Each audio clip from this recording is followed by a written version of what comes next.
इसलिए आप पॉजिटिव रहो, पॉजिटिव वे में रहोगे, कोई समस्या आपका कुछ नहीं बिगाड़ सकेगी। जीवन तो हर किसी का कुछ समय का होता है। इस दुनिया में लोग आते हैं, चले जाते हैं, अपनी छाप छोड़ जाते हैं, ऐसे कुछ काम कर जाते हैं कि सारी दुनिया उनको याद रखती है।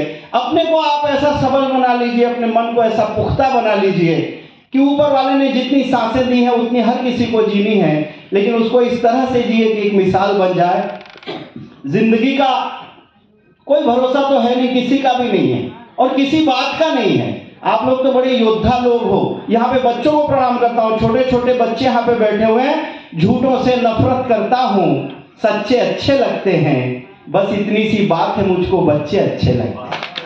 बच्चों के मन की जो निर्मलता है, इनके मन का जो उत्साह होता है, इनके मन की जो पावनता है, उसका कुछ परसेंट हमारी जिंदगी में आ जाए तो हमारी जिंदगी स्वर्ग हो सकती है।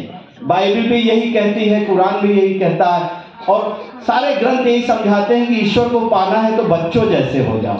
ऐसे सुंदर सुंदर बच्चे यहाँ पर बैठे हुए हैं शांतिपूर्वक। एक मेरे घर पे भी है, फुल खतरनाक है, 3 बार फेल हो गया, चौथी बार रिजल्ट लेने जा रहा था। मैंने कहा इस बार भी फेल हो गया तो मेरे को पापा नहीं बोलना।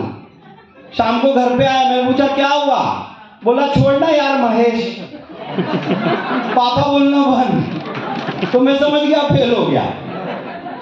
मैंने कहा तू फिर फेल हो गया क्या, बोले वो अपने यहाँ सरपंच है ना, उसका लड़का भी फेल हो गया। मैंने कहा तू अपना बता, तू फेल हो गया क्या, बोले वो एमएलए है ना, उसका भी लड़का फेल हो गया। मैंने कहा यार तू अपना बता, तुम अपने आप को पीएम समझते हो क्या, जब इतने बड़े बड़ों के हो गए तो मैं भी हो गया। इसलिए ऐसे बच्चों से तो कोई हम दूरी रहते। यहाँ तो बड़े प्यारे प्यारे बच्चे बैठे हुए हैं और कुंभ का मेला चल रहा है। एक छंद आपको सुनाता हूं, मैं आप लोगों के लिटमस टेस्ट कर रहा हूं, आपको क्या अच्छा लग रहा सुनिएगा। कुंभ मेले पे 4 पंक्ति अभी नई नई। कुंभ के मेले में एक नागा बाबा मिल गए, कुंभ के मेले में एक नागा बाबा समझते हैं ना, कुंभ के मेले में एक नागा बाबा मिल गए। मैंने कहा बाबा आज भाग मेरा जागा है, जल्दी आशीर्वाद दे दो मैं भी कुछ बन जाऊं।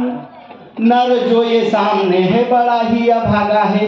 बाबा बोले 1 लात मुंह पे मारूंगा अभी। बाबा किसे बोल रहा, कौन यहाँ नागा है। मैं भी एक गृहस्थ हूँ जो नहाने गया था, पर एक चोर साला मेरे कपड़े ले भागा। जो 4-5 लोग ताली बजा रहे हैं, जी चाहता है उधर गिर के पैर छू लूं। ये बाकी सबको समझा रहे कि कवि को कैसे सुनना चाहिए। हमको हर प्रोग्राम में 2 तरह का पेमेंट मिलता है। एक तो लिफाफे में बंद करके मिलता है, वो घर तक ही हमारे पास रहता है, घर पहुंचते घर वाली छीन लेती है। और दूसरा हमें पेमेंट लोगों की तालियों का मिलता है, जो सारी जिंदगी याद आता है। तो इसीलिए आनंद करो। देखो दुनिया में आनंद कोई किसी को दे नहीं सकता अगर सामने वाला लेना न चाहे।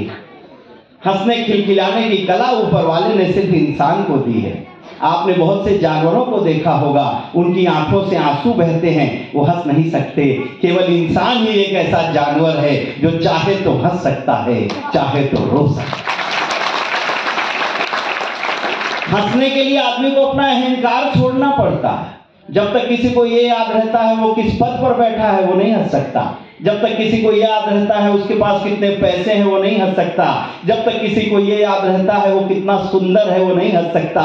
जब इंसान खुद को भूल जाता है तभी हंस पाता है। और जितनी देर हंस रहा होता है ऊपर वाले की इबादत कर रहा होता है। हंसने वाले और हंसाने वाले कभी भी स्वर्ग में नहीं जाते। वो जहां चले जाते हैं वो जगह स्वर्ग बन जाती है। हम और आप चाहें तो इस माहौल को थोड़ी सी देर में आनंद की ऐसी धारा के रूप में बदल सकते हैं। सारी जिंदगी आनंद हमारे साथ चलता रहे। समस्या का क्या है? मैं भी चुनाव प्रचार करने गया था, एक नेताजी चिल्ला चिल्ला के भाषण दे रहे थे। बोले हीरे को हीरा काटता है और लोहे को लोहा काटता है।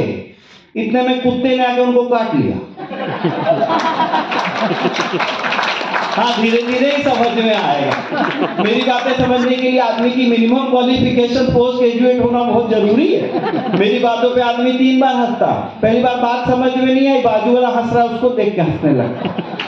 दूसरी बार जब बात समझ में आती है तब हंसता है, और तीसरी बार अकेले में ये सोच के हंसता है कि पहली बार तो मैं फोकट में ही हंसा था। चाहे नहीं हंसिए, आप समस्याओं पर भी हंसिए। आप देखेंगे समस्या छोटी हो गई। छोटी छोटी बात पर नाराज होना, गुस्सा करना और चिड़चिड़ाना हम बहुत जल्दी सीख लेते हैं। छोटी छोटी बातों पर हंसना और मुस्कुराना हम भूल गए। अगर छोटी छोटी बातों पर हम हंसना शुरू कर दें, हमारा शरीर अपने आप को ठीक करने लगता है। आप जानते हैं हमारी जितनी बीमारियां होती है मानसिक पहले होती हैं, बाद में शरीर में उतरती हैं। आप अपने मानसिक स्तर को थोड़ा पॉजिटिव कर लो, ऐसा कर लो कि वो शरीर की बीमारियों को अपने आप ठीक कर दे। दुनिया की कोई दवाई शरीर पे काम नहीं करती, वो केवल शरीर की शक्ति को बढ़ाने का काम करती है। दुनिया की सारी बीमारी दूर करने का काम शरीर खुद करता है, और वो करके आपको दिखाना है। अभी एक आदमी का पैर नीला पड़ गया तो डॉक्टर ने काट दिया, बोले इन्फेक्शन हो गया, निकालना पड़ेगा। थोड़े टाइम में दूसरा पैर भी हो गया, डॉक्टर ने वो भी काट दिया। दूसरा पैर भी नीला पड़ गया, लकड़ी के पैर लगा दिए। फिर थोड़े टाइम के बाद लकड़ी के पैर भी नीले पड़ गए। फिर डॉक्टर बोला आप प्रॉब्लम समझ में आई, तेरी जीन्स कलर छोड़ रही है। तो डॉक्टरों से भी गलती होती है। कभी कल को पता चल सकता है आप एकदम स्वस्थ, तो कोई टेंशन लेना नहीं। अभी एक डॉक्टर साहब ऑपरेशन करने गए, बारीक बात है, मजा आएगा सुनना। ऑपरेशन करने गए तो थिएटर में जाके बोले पांडे डरना नहीं, पांडे डरना नहीं, पांडे डरना नहीं। पेशेंट खड़ा हो गया, बोला साहब मेरा नाम पांडे नहीं है, मेरा नाम मोरे है। तो बोले पांडे मेरा नाम है। बोले मेरा पहला ऑपरेशन है, मैं खुद से बोला डरना नहीं, डरना। तो हर आदमी यहाँ अपनी अपनी समस्या में घिरा हुआ है। आप लोग, मैं भी फ्लाइट में आ रहा था, इकोनॉमी क्लास की सीट इतनी छोटी होती है, मैं तीसरे नंबर पे बैठा था आइल सीट पे। एक आदमी खिड़की के पास बैठा था, हर 3 मिनट के बाद बोलता था एक्सक्यूज मी, बाथरूम जाना है। मैं बेड खोल के खड़ा होता, फिर वो जाके आके बैठता, फिर 3 मिनट के बाद मैं बेड लगाता तो बोलता एक्सक्यूज मी, बाथरूम जाना है। 50 बार हो गया। मैंने पूछा तेरे को चैन नहीं है क्या? बोला है ना, खुल नहीं रही है। कौन सा आदमी किस समस्या में घिरा हुआ है आप नहीं जान सकते। इसीलिए दुनिया की किसी भी समस्या में किसी को घिरा रहने दो, आप आनंद में रहो, आप परमानंद में रहो। अंधेरा बोल देता है कि बाकी रात कितनी है, बिछी शतरंज की बाजी में शह और मात कितनी है। तेरे कपड़े तेरे जेवर बताते हैं तेरा रुतबा, तेरी बोली बताती है तेरी औकात कितनी। अपने शब्दों को ऐसा बना लीजिए जिससे प्रेम झरे, लोग आपको सुनकर के खुश हो जाएं और आपको भी उसकी आत्मिक अनुभूति हो, आनंद की प्राप्ति हो, तो आपका जीवन सफल होगा। मेरे पास समय बिल्कुल कम है, जैसा मुझे बताया गया कि 2-4 मिनट